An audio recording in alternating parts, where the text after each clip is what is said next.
नवंकुर school of computer science के डिजी lessons में आपका स्वागत है। आज हम डीसी पीजीडीसी के एमएस एक्सेस के यूनिट फर्स्ट के टॉपिक एमएस एक्सेल 2013 में रिलेशनशिप और इसके टाइप के बारे में चर्चा करते हैं। What is relationship and its type in MS Access 2013। Relationship क्या है? डेटाबेस के संदर्भ में रिलेशनशिप एक ऐसी स्थिति है जो दो रिलेशनल डेटाबेस टेबल के बीच मौजूद होती है। जब एक टेबल में एक फॉरेन की होती है जो अन्य टेबल की प्राइमरी की का संदर्भ देती है। रिलेशनशिप अलग अलग डेटा आइटम्स को जोड़ने के दौरान अलग अलग टेबल में डेटा को विभाजित और स्टोर करने के लिए रिलेशनशिप डेटाबेस को अनुमति देते हैं। आगे देखते हैं। रिलेशनशिप में दो टेबल को आपस में जोड़ा जाता है। इसके लिए दोनों टेबल में एक कॉमन फील्ड होना चाहिए जिनमें दोनों का नाम एवं डेटा आइटम एक समान होना चाहिए। क्या होना चाहिए? दोनों फील्ड एक समान होनी चाहिए दोनों टेबल में, और जिनमें दोनों का नाम एवं डेटा टाइप्स एक समान होना चाहिए।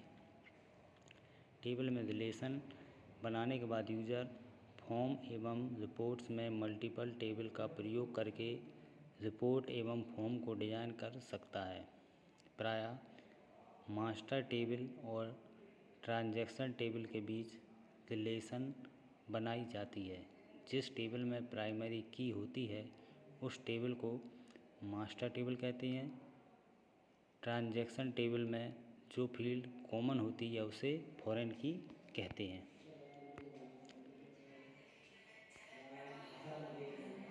Type of relationship. MS Access 2013 में रिलेशनशिप तीन टाइप्स की होती है। One to one relationship, one to many relationship और थर्ड है मैनी टू मैनी रिलेशनशिप। अब वन टू वन के बारे में विस्तार से चर्चा करते हैं। वन टू वन रिलेशनशिप प्रत्येक टेबल को एक एंटिटी के रूप में निरूपित करते हैं, इसलिए इसे एंटिटी सेट कहते हैं। एंटिटी को स्क्वायर बॉक्स में प्रदर्शित करते हैं। जब दो एंटिटीज़ के मध्य रिलेशनशिप स्थापित करते हैं तब इसे एंटिटी रिलेशनशिप कहते हैं। वन टू वन रिलेशनशिप केवल दो एंटिटीज़ के मध्य का एसोसिएशन है। जैसे एक महाविद्यालय में प्रत्येक विभाग में एक एचओडी होता है तथा एक एचओडी एक से अधिक विभाग का एचओडी नहीं हो सकता है। ऐसी relationship one to one relationship कहलाती है। डायग्राम के द्वारा देखते हैं। जैसे ये डायग्राम दिया गया है, यहाँ पर दो टेबल हैं, एक यूज़र नाम की और एक यूज़र प्रोफाइल नाम से। तो यहाँ पर इन दोनों के बीच में वन टू वन रिलेशनशिप दिया गया है। किसके द्वारा? इसमें फील्ड है यूज़र में ईमेल और नेम, यूज़र प्रोफाइल में आईडी, ईमेल एड्रेस और रिमार्क, ये चार इसमें कॉलम हैं। तो यहाँ पर क्या है? कॉमन ईमेल, जो वन टू वन रिलेशनशिप का एक उदाहरण आपको दिया गया है। आगे देखते हैं।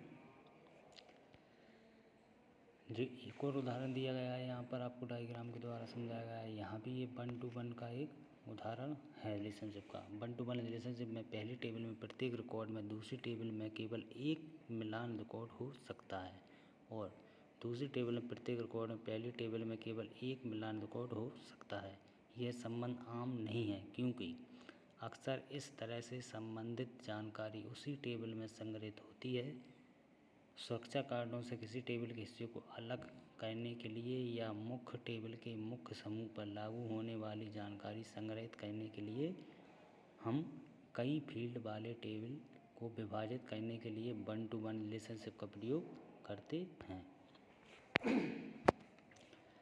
सेकंड वाली देखते हैं, one to many relationship. One to many relationship में क्या होता है?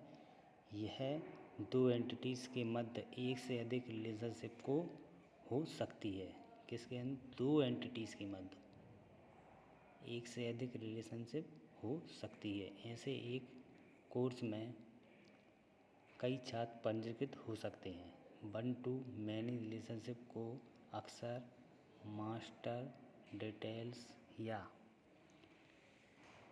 पेरेंट चाइल्ड रिलेशनशिप के रूप में जाना जाता है। यहाँ पे वन के रूप में आपको डायग्राम के द्वारा दिया गया है। इसमें एक के अनुसार दूसरी टेबल से वन टू मैनी रिलेशनशिप को डिफाइन कर रही है। वन टू मैनी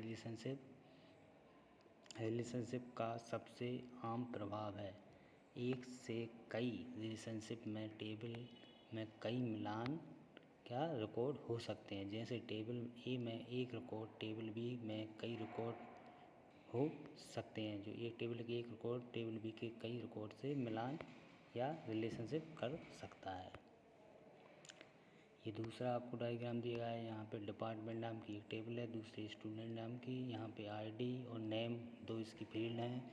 ये आईडी नेम और एड्रेस इसकी दो फील्ड्स यहाँ पे मिल रहा है, यानी वन टू मैनी रिलेशनशिप आपको दिखाई गई है।